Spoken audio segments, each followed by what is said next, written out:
One day in 1987, Deng Xiaoping of China invited the economist, Friedrich Hayek, to a meal. How can we save the Chinese people from hunger? Allow farmers to dispose of their produce at their disposal. Following his advice, China abandoned the collective farming system and allowed farmers to lease state land and pay only part of their output to the government. 3 years after allowing agricultural products to enter the free market, the Chinese began to break free from hunger.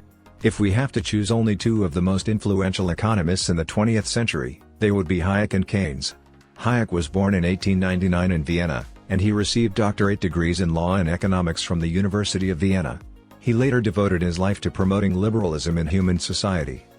In his 1944 masterpiece, The Road to Serfdom, Hayek predicted that socialism was bound to collapse. In this book, he argued that socialism was a bad ideology that would lead mankind onto the road to serfdom and was a vice disguised as progress. And he firmly said that although he was an economist, The Road to Serfdom was a political book.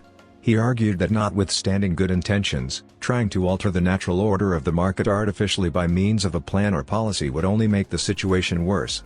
Because a government that grows in influence will inevitably lead to dictatorship and totalitarianism. He also said that what had always made a nation hell on earth was the human attempts to make it heaven. Freedom is the key idea resonating in The Road to Serfdom. Hayek said that democratic socialism, which socialists called the Great Utopia, was not achievable. Hayek remained unknown for a long time and was obscured by Keynes. When stagflation began in the early 1970s, skepticism towards Keynes' teachings grew. That was when Hayek started to receive attention. He became a star economist when he was awarded the Nobel Prize in Economics in 1974. Hayek's ideas have a profound effect on Thatcherism and Reaganomics. On his 90th birthday, Prime Minister Thatcher sent a letter of thanks to Hayek. Since the 1980s, Hayek's ideas have set the direction of the world's economy.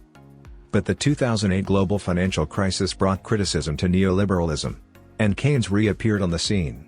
In 2010, as major advanced countries faced the sovereign debt crisis, Hayek's followers criticized those who advocated Keynes, and economic ideologies became mired in chaos. When Keynes' camp talked about market failures caused by lack of market function, Hayek's camp counterattacked by saying that financial crisis was the result of a failure of policy through government intervention. Hayek says that it is not politics but ideology that changes the world. Although his ideas and policies were ignored for long, it is clear in the end that his contribution to change the world is great. Bestseller of Economics. Principles of Economics Graphic Edition.